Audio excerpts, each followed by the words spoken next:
Welcome, class, to Economics 9.18 Echo University, where we talk about everything Echo Patch 9.18. As your teacher, I want to say sorry that I had a leave of absence. I moved departments, I didn't have internet, and then I had internet problems. But don't worry, we're back. The videos will be coming. That being said, this is Economics. We're going to talk about Echo in the patch notes for 9.18, the best runes, the best builds, the most bans, and Echo's patch trading. And guess what? The Echo buffs are here, so let's get right into it.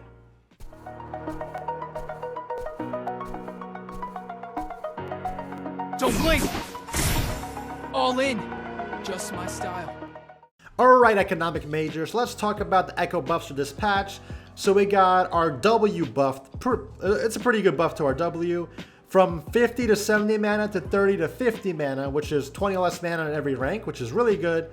And then the sudden duration was increased from 1.75 seconds to 2.25 seconds. So I think this is the biggest buff out of all the buffs Echo got this year. Echo didn't get touched for like a year and a half, and now this year we got 3 buffs. They weren't really big buffs, but I think this one is the biggest one. So 2.25 seconds is a huge buff because it brings Echo back to Season 5 Echo. Because originally Echo had a 2.25 second stun, but then they nerfed it to 1.75 because, you know, tank Echo and too much utility, too much CC. So now we have that back. So because we have that back, in a team fight, if you land your stun on multiple targets, you'll be able to basically kill them now. Your entire team will be able to just one-shot them, especially late game, because 0.5 seconds is a long time.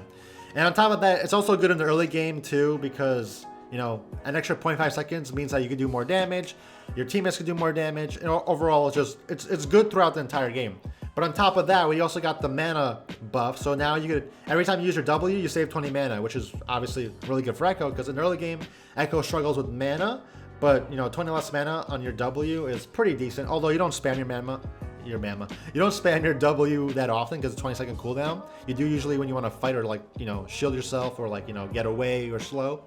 So it's not like you spam it off cooldown. But regardless, 20 mana is 20 mana. So we'll take it when we get it.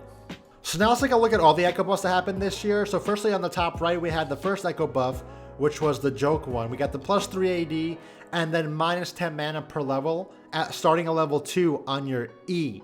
This was like a buff that you didn't even really feel. Maybe if you played Jungle Echo back then, plus 3 AD per auto attack in the jungle is probably pretty good. But other than that, you really didn't feel it. And then the mana buff on your E, you didn't feel that either because Echo doesn't spam his E. And on top of that, Echo's mana problems were in early game. But you don't get the minus 10 mana until the end of the laning phase when you finally level up your E. So that buff was just a placebo buff. Really didn't do anything, and we waited for like a year and a half for that buff, and whew, we were mad. But then the second Echo buff came where we got the plus 10 damage on our E at every rank, and then our ultimate cooldown went down by 10 seconds level 2, and then by 20 seconds level 3. And that was a lot better buff. The E damage is always nice because, you know, 10 more damage means like 10 more damage, more burst. Not a lot, but hey, we'll take the damage. But on top of that, the ult cooldown late game was actually pretty decent, especially if you get caught and have to waste your ult late game, you'll get it back pretty quickly, especially with CDR. So I would say that was you know, it was an okay buff, but that doesn't make Echo like, you know, amazing or anything. It's just like, oh, okay, quality of life. Echo's a better champion now by a little bit. And then even Riot Games said themselves, our previous buffs to Echo in 9.16 didn't go as far as we wanted because they didn't really do anything to help, like, you know, Echo get better. But now this buff, with the W buff, where you get minus 20 mana every rank on your W and a 0.5 second longer stun on your W, I think that's the biggest buff. If you remove both of the buffs Echo got this year and leave this one, I think this one still beats both of those other ones combined because 0.5 second stun is huge. You may think that's only 0.5 seconds. 0.5 seconds. Listen, it could change an entire team fight in those 0.5 seconds. You know how fast people get one shot in this game now, so that's a lot.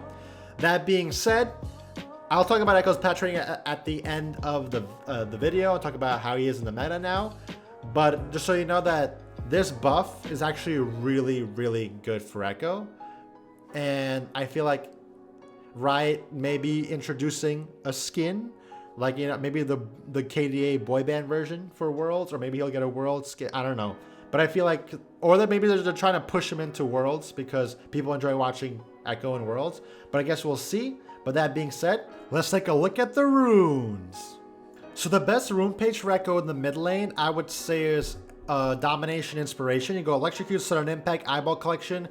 I go Relentless Hunter for the extra roaming power, because I only take Ignite now in Echo, and with Relentless Hunter, I could run around the map really quickly out of combat, so that's why it like replaces my TP, and I could like, you know, gank lanes and roam.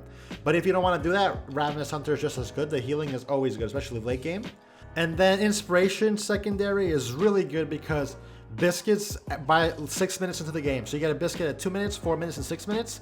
It gives you 50 permanent mana. So at 6 minutes, you'll get 150 bonus mana.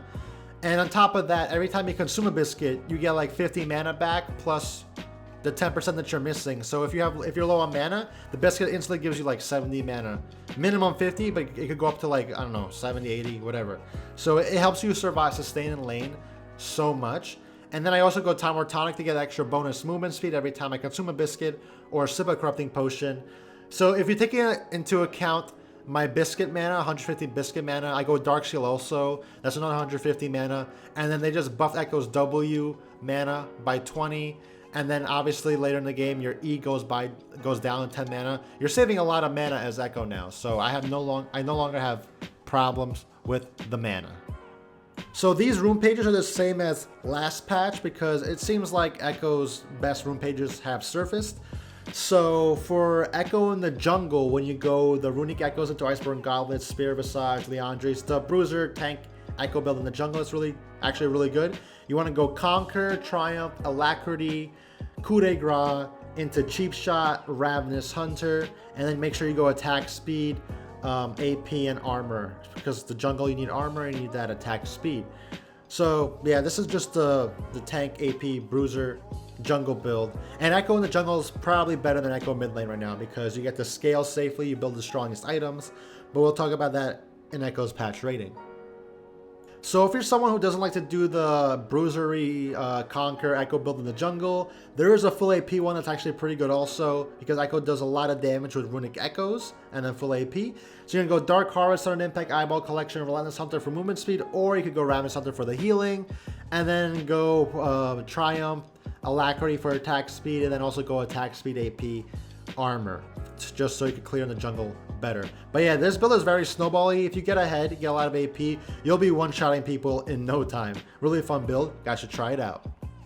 So for Echo's build in the mid lane, it's pretty much the same as last time. I just made it a little bit more clear and I added like more situational builds.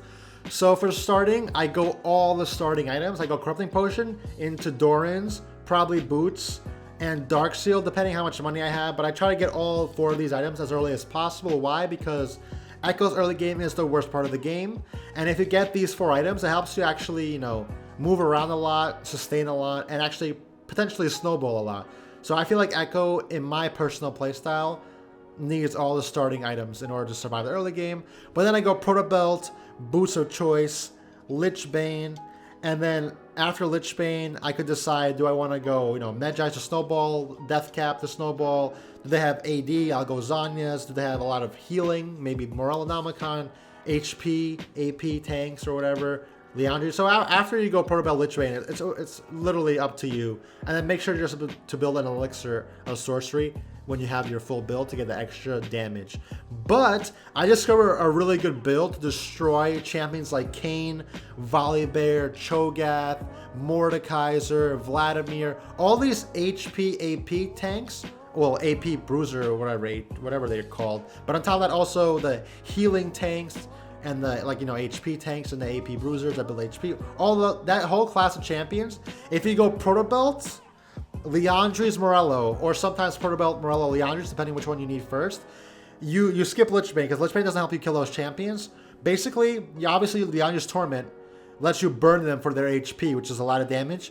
But when you mix the Liandry's with Morellonomicon, instead of 3 seconds of anti-healing, you get 6 seconds of anti-healing because of the Liandry's burn ticks. So that stops their entire, you know, team from healing for 6 seconds, which is insane.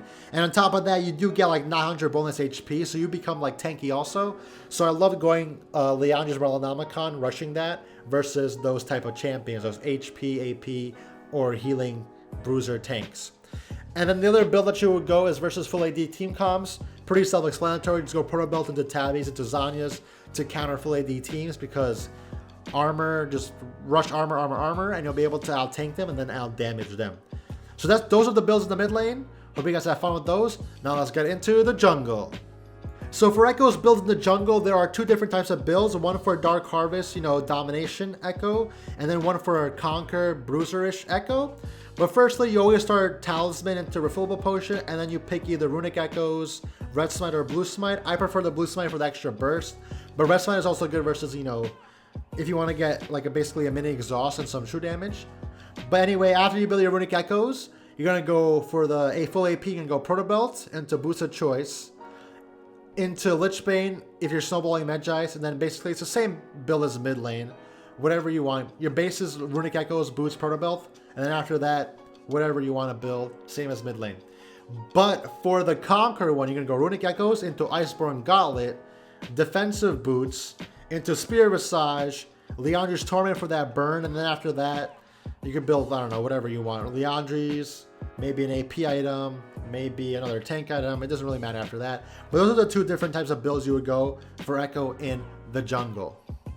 So for the must bans, I have 4 main champions that just ruin my day every time I see them. It is Qiyana, Akali, Kassadin, and Yasuo. I feel like Qiyana is just crazy overpowered. They want her in the Worlds. She literally, she's just the strongest assassin in the game right now that has CC, and she's an AD champion. And you probably don't have to ban her, because usually the enemy team or one of your teammates will ban her, because that's how OP she is. But yes, you want to try to avoid her. My permaban is actually Kassadin. Kassadin is just unbeatable. No matter what you do, he becomes tank. I say this all the time. Kassadin is just the permaban. Akali is also a big ban, although you do see her a lot less. She's more of a high elo champion, I would say, but she is getting nerfed again this patch, so maybe you'll see her a lot less. But even her kit is just broken. No matter how many times you nerf her, I think she'll still be good. But try to avoid her at all costs, because if she snowballs, she's gonna just kill everybody. But like I said, she is getting nerfed, so maybe you don't have to ban her, but Akali is still Akali. And then lastly, Yasuo. Yasuo's may seem to int in the lower elos, even probably in higher elos, but Yasuo is just one of those champions that Echo can't really beat anymore.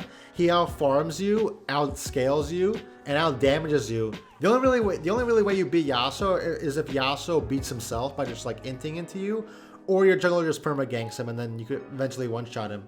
But yeah, I really do not like the Yasuo matchup. It's actually really hard, and Yasuo is a really popular champion, so you may want to ban him. So I rotate my bans between Yasuo and Kassadin depending on the day. If I get lucky, maybe there's Kassadin mains playing this day, Yasuo mains playing that day. But for the most part, these are the 4 champions that I try to avoid. Then obviously there are a lot of other bad champions. That's why I said ban whoever you want. If you don't want to ban the champions I suggested, ban whoever you want. Banning is for you. It's for your team. Whoever you think your teammates will lose to or get into, whatever, just ban those champions. So, yeah. So for Echo's patch rating in 9.18, I finally, for the first time this season, give Echo an A. Woo, an A. We're finally straight A students. Woo. But yeah, the reason I'm giving Echo an A is because this buff, I think, is actually really good. So if you look back at Echo currently, what were Echo's problems? Echo didn't do a lot of damage in the early game. Echo had a lot of mana issues, and because he had such a bad early game, it was hard to get into the mid-late game and then carry the game. But now, I feel like with the Biscuit buff that happened a couple of patches ago, Echo gets that 150 mana that he needs, plus Darksteel, so he has 300 bonus mana. Then if you go Doran's Ring, you get more mana regen. And now that they buffed his E mana by 10, a little bit later in the game, but still helpful. And now they buffed his W by 20 mana. So now Echo does not really have those mana issues anymore. At least for me, I think it's the Biscuits more I think the Biscuits are amazing, honestly. So now I no longer have the mana issues, so that's removed. Echo still, and they actually did buff Echo's damage by 10 on his E, so that's a little bit better. And now his W got buffed for the stun duration, which means that when you trade now through any part of the game, especially, and we're talking about the early game right now, even in the early game, you'll be able to auto attack one more time or do a little bit more damage. So Echo's mana got buffed, Echo's early game damage got buffed by a teeny bit. But regardless, Echo's laning phase improved a lot since the start of the season. And now in team fights, that 0.5 second stun is in that 0.5 second stun boost is insane. Like 2.25 seconds stun instead of 1.5 seconds is a huge difference. That literally, if you stun that enemy team in a late game team fight, they'll get one shot now because everyone does a lot of damage. 0.5 seconds is a huge time. And now Echo is actually true to his name. He's a utility assassin. So much utility now. And on top of that, Echo is designed to be a utility team fighting assassin champion. If I always say that if Echo has a good team, by a good team I mean like a team that does an int and a team that plays around you. They don't have to be carrying you. They just have to be playing with, like, alongside you, like, you know, together as a team. Echo becomes a really good champion in that situation, and with this extra buff to his CC, I think it'll be a really good spot for Echo. But on top of that, I feel like Echo jungle is even better than Echo mid, because in the jungle, Echo completely survives the entire laning phase poke fiesta, and he builds Runic Echoes, and Runic Echoes is such a strong, probably the best item in the game for AP champion, especially Echo.